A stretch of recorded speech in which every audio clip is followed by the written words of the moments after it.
I see major issues right off the bat. Let's dive into it. Hi, welcome back to PC Builder. I'm Jason. This is Boost My Build, the series where we take your PC part picker list, we tear them up, we put them back together, and we massively increase your performance. And we've got so many great submissions this month. Crazy APU builds when they're putting in a graphics card. We'll go over why that's a horrible mistake. Does RGB actually increase your FPS, or can it massively tank your FPS? We'll go through a crazy build on that. If you get value out of this video, please give it a like. It makes a huge difference to the channel, and subscribe and click that bell icon. That way you get notified when we release cool content.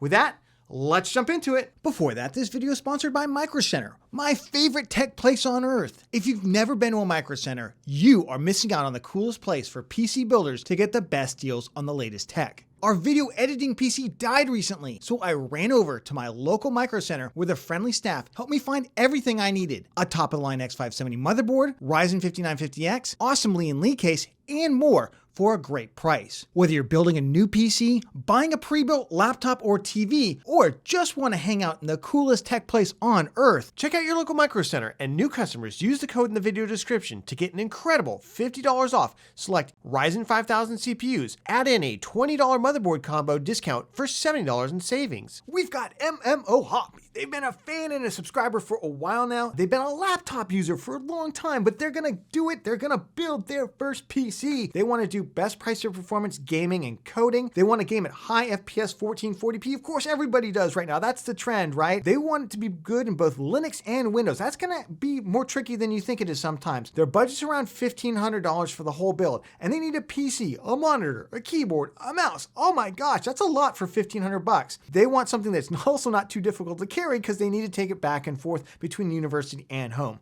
Let's see what you got. Okay, you've got $1,582. You're already $82 over budget, so we've got our work cut out for us. You don't even have a mouse in here. Nice Razer keyboard in here. I like that. I can see we've got a decent 1440p gaming monitor. This is not one of the ones I often recommend, but it's fine. It's absolutely fine. But I see major issues right off the bat. Let's dive into it. And it burns my eyes to see this, and I get why this is happening. We've got the Ryzen 5 5600G, and for a long time, we were like, get the 5600G, it's amazing, oh my gosh. Yeah, because no graphics cards were available. So yes, you could build this system now, and you could wait for the GPU market to get better, and then you could get a graphics card. But the problem with this die right now is that you sacrifice some performance in order to get that the Vega graphics on it. You don't need the integrated graphics. You're getting a graphics card in this thing, so this doesn't make any sense. You're losing 10, maybe even 15% performance over just buying a Ryzen 5 5600, which is a different architecture, mind you, different architecture, and it's $2 cheaper right now than the 5600G. I like the cooler Hypermaster 212, one of the ones I recommend. I love that the ARGB one's $29 right now at Newegg.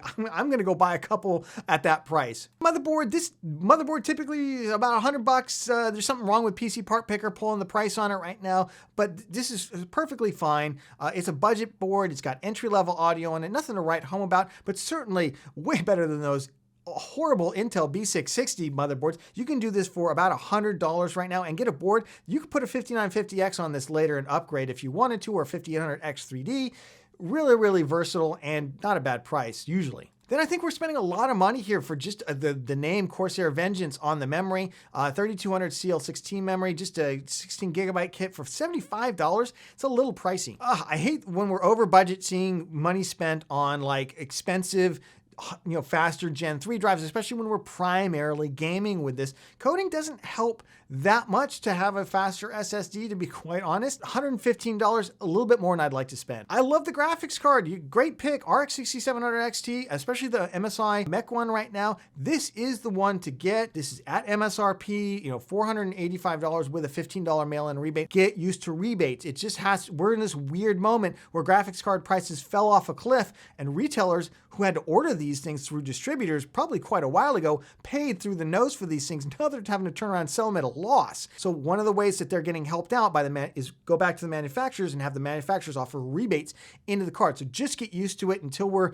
through this kind of awkward period of nosediving GPU prices until they eventually level out to where they should have always been. You went with the deep cool McCube. I don't mind this case, not the greatest airflow on it, but it doesn't come with it comes with one included fan just in the rear. So that's something you didn't obviously put in your build, and you're already over budget. PSU, I don't mind it. I think we could find a cheaper unit. 650 is about the wattage we're looking for here. I like the unit overall. I just think we could do a little bit better on price since we're over. And then of course I noticed we don't have a mouse. So we don't have a mouse. We need a gaming mouse. It's kind of hard to use a PC without a gaming mouse. One thing I will say also about your setup right now is you're gonna have to partition your drive to have a Windows boot partition and a Linux boot partition. And correct me for you Linux folks out there, I'm not an expert in Linux. So correct me down in the comments if I'm wrong about that, let me know. But honestly, for $1,582, already $82 over our budget, I feel like we're just leaving a lot of performance on the table and we need to squeeze down under that budget. I called this the Micro ATX 1440p amazing gaming. Why? Because it's amazing gaming, 1440p for less money. Let's go first for the budget. We did this for $1,500, $1,500, and we got you a mouse, we got you everything you wanted. We kept the performance of this thing, and I think we added a little extra bling for you too. How did we do that? Well, let's start off with the CPU. First of all, we fixed that Ryzen 5600G. Throw that thing out the window. Again, stop buying the 5600G. It served a purpose in time. It's no longer that time. The graphics card market is significantly better, and get a 5600. If you want something even cheaper, i3 12100F, great build. The 12400, also a good alternative build here. I went with Ryzen because you went with Ryzen. I feel like this is what you wanted, and they're roughly competitive. $189, hard to argue with that. We stuck it out with your cooler because again, great price, great cooler. For the motherboard, I just went ahead and selected the Wi-Fi version of this board. It is the price of the board normally. So I was really trying to get you the Aorus B550M Pro P board, which has upgraded audio on it to ALC 1200. However, you couldn't quite fit it under the budget. If you got an extra 20 bucks, I would definitely look at doing that instead. Memory, I was able to come down a little bit and add some bling to this thing. So we went with the Silicon Power RGB 16 gigabyte kit, 3200 CL16 kit. I really like these kits. Everything I throw them into, they automatically work. Now you would expect that with 3200 CL16. It's not like super fast memory where you might have some compatibility problems, but they work in everything. The RGB looks great. I've never had a problem controlling the RGB with any of the software packages that I've used. I know someone in the comments will be like, well, this one time, Jason. But overall, I love these kits, absolutely love them. I went with a much cheaper drive. We're just going with a budget NVMe drive. Again, we've got to get under our budget here. So we went Silicon Power A60. This is an area where you're not going to notice the difference in performance between that faster drive and this one. Remember, these drives are still very, very, very fast. They're still very, very fast. It's just they're not quite as fast as the faster Gen 3 ones, which cost, 30 or 40 bucks more. We stay with the RX 6700 XT, just hands down right now, as I'm filming this, the absolute best 1440p price to performance gaming card out there. For the case, we went and swapped out that case. I do like the Enermax Marble Shell, MS20 ARGB case. So links to everything is gonna be down in the video description, by the way. Check the links in the description. There are some compromises with this case. I do read in the comments and others, and I do know that this case can be a little bit of a pain in the rear to build in, kind of some tight clearances and things like that. However, we're not doing anything kind of exotic to it, so I think you're gonna be just fine. And I think once it's assembled, looks great. Overall, good case. The airflow is good enough. And it comes with 4 ARGB fans, so what do you want? Power supply, simply found a cheaper unit. We were able to shave off about $20, $25 here with the CV650 instead. C-tier rated unit on the PSU Cultist list. For the monitor, I just decided to save a little bit of money and I got you a monitor that I think is a little better, which is the Gigabyte M27Q. We recommend this in our Best Gaming Monitor 2022 video. I'll leave a link to that down in the video description. If you want to check out that video, we go through everything that you need to know about how to buy the best gaming monitor, including specific product recommendations. And this is the specific product recommendation for budget 1440p gaming. It's a great monitor, great entry-level 1440p, will serve you for a long time. For the mouse, I just decided I'm not a super mouse expert myself, gaming mouse expert, but I decided to get you something that I think is just really good for most folks getting into gaming for the first time on the PC, which is a Logitech G502 SE Hero. Now, if you've got a mouse out there that's a little bit less, let me know down in the comments that we should check out instead. But for $40, this one often can come down as low as $25 when there's like super sales, but it typically hovers around 40 bucks most of the year. So for $1,500, we got you significantly more gaming performance by fixing that CPU. We got you some BLING RGB memory. We came down under your budget of $1,500, and we got you some nice ARGB in the case, as well as, I think, improving your monitor and getting you the gaming mouse that you really, really, really are gonna have a good time with. So I hope you feel like your build is boosted. We've got Alex. Alex says our videos helped them a lot. Now they want to build their first ever gaming PC. All right. They mostly want to do high FPS 4K and maybe start streaming in the future. Their budget's between $2,100 and $2,500. Okay, let's see what you've got. Okay, it looks like a monitor is going to be part of that too. Now, 4K monitors are still not cheap. However, the Gigabyte M28U, which you have here and which we strongly recommend in our best gaming monitor 2022 video, really phenomenal entry level to 4K, high refresh rate gaming, just overall phenomenal panel. $600 right now, really good price on it, but that's going to be part of our overall price. And it looks like we're at $2,652. We're already $152. Actually, wait a second.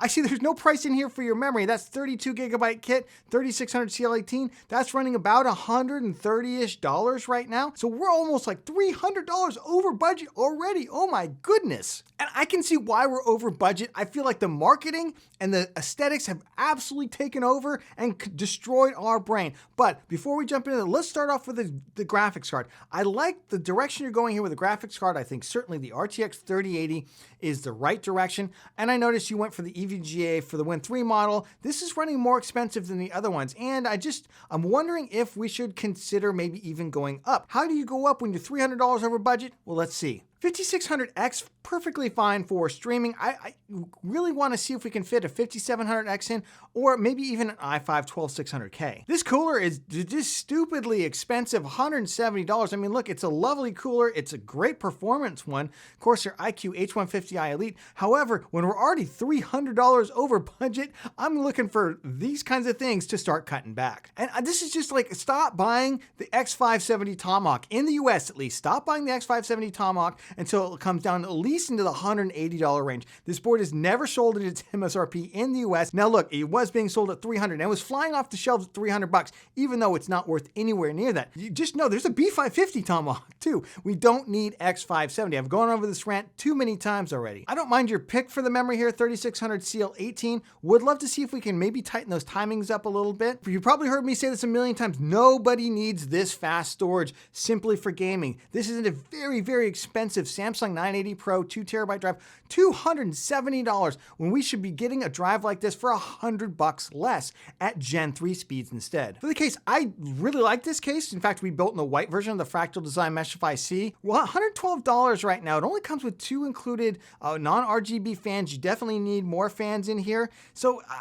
I'm not loving the price to performance right now. And I can see we're going to spend another $60 on RGB ring light fans. Now look, this is actually a pretty good pack of RGB ring light fans. 5 of them for $60. It's $12 a fan. Can't really argue with that price. However, why are we buying an expensive case and then filling it out with expensive RGB fans? Maybe there's somewhere we can cut some cost here. Power supply, $115. It's actually a good unit. I love it. Like the price, it's just the cost of higher wattage PSUs right now has gone up, unfortunately. $115 is about what everything else is going for. Already $300-ish over our budget, and I just feel like we're leaving performance on the table and we're massively overspending in other areas. Okay, I call this better 4K streaming for less because it's way better 4K streaming for less money. Let's go through it. All right, I decided not to go with the i5 12600K. The economics of it with the Z690 motherboards just don't work out in its favor right now. So instead, I went with the Ryzen 7 5700X. Very good CPU. Probably more than you need. Probably could have gotten away easily with the 5600X or even the 5600 there. Streaming is just not as demanding as it used to be, but we're going to throw a couple extra cores in here just in case. For the cooler, we slashed the cost of that cooler. This cooler cost $100 less. ID Cooling Zoom Flow 240X ARGB, really beautiful ARGB. Now listen, we could have gone with just a mid-range air cooler. We could probably shave off another $20 here, but I know sometimes when you're streaming, if you want the PC in the background there, it makes it look cooler to have this level of RGB, and certainly it'll also keep it a little quieter because gaming is not like a long duration workload. The kind of temperature spikes happen and then it kind of calms down a little bit. And the nice thing about the all-in-one liquid cooler is it gives you some soak there, which air coolers don't have. For the motherboard, I got you a significantly better motherboard, the Asus ROG Strix B550A Gaming. Now, if you want the Wi-Fi version, you could look at a different board or you just get a Wi-Fi dongle. Hopefully though, if you're streaming, you're using an Ethernet connection, a wired Ethernet connection. $167. This has much better audio than the other motherboard if you're going to plug in a headset. If not, that's fine too. If you want to get something like the MSI MPG Gaming Edge Wi-Fi B550, certainly available for about another $20 or so over this. But I absolutely love these Strix boards. Here's another area where we came up in performance. So we also got you 32 gigs, 2x16 gigabytes, just like you had, but we actually got DDR4 3600 CL16. And I actually think the investment here is going to pay off because you're going to have an RTX 3080, which is really, really important. And at like 1080p, for instance, especially if you're going to both game and stream at it, this is going to get you more performance overall. And we're only spending another like $15 over the kit that you had. I got you a significantly cheaper, but still very fast Gen 3 SSD, 2 terabytes, $187, about $100 less than you were going to spend on relatively useless PCIe Gen 4 speeds when we're talking about the difference between that and Gen 3. But here's where I feel like we really did come up to another level of performance. Obviously, there's only so much further we can go, maybe a 3090, maybe a 3080 Ti, but that would have required a huge investment of monetary resources we just don't have. However, right now, the 3080 12 gigabyte version, now remember, the 12 gigabyte cards are clocked higher. They have a higher TGP, I believe. They're faster cards. And they've got 2 extra gigabytes of VRAM in them. And I can get this one, the MSI, for $890. This is with a $30 mail-in rebate. Now remember, rebates are a thing. That's just a part of the current graphics card landscape right now until pricing goes down. Now look, it doesn't have all the fancy RGB that the EVGA one has, but it's going to get you more performance. And let me tell you, this is a good card. For the case, I scrapped the fractal design case because I wanted to get you something that you don't have to do a lot of fussing with. Lian LandCool 205 mesh. This is a good airflow case that's going to be good for your thermals, going to be good to reduce your noise levels down. Comes with the RGB fans pre-installed on there. You don't have to buy an extra pack of fans. And listen, it's $89 as opposed to like $170, which is what you were going to spend. We stuck it out with your power supply because it was just fine, and stuck it out with the same monitor. So for $2,500, we hit your budget. $2,500. We got you significantly more performance at the graphics card. We went with a 12 gigabyte model. We got you significantly more performance at the CPU. We got an 8-core 16-thread CPU, and we boosted up your performance at the memory by getting slightly tighter timings. Overall, just the aesthetics of this machine are going to be killer. I don't know what else you want for $2,500. I think we did a great job on this one, and I hope you feel like your build is boosted. Remember, if you get value out of the video, give it a like. It makes a huge difference, especially this guy right here. And of course, subscribe and click that bell icon. That way you get notified when we release cool content. Let me know down in the comments, what would you have done differently on these builds? And if you want to check out the entire Boost My Build playlist, I'm going to stick it right here. Check it out. Have a great time. Maybe you missed episode 1 this month. Check it out, and we'll catch you on the next one.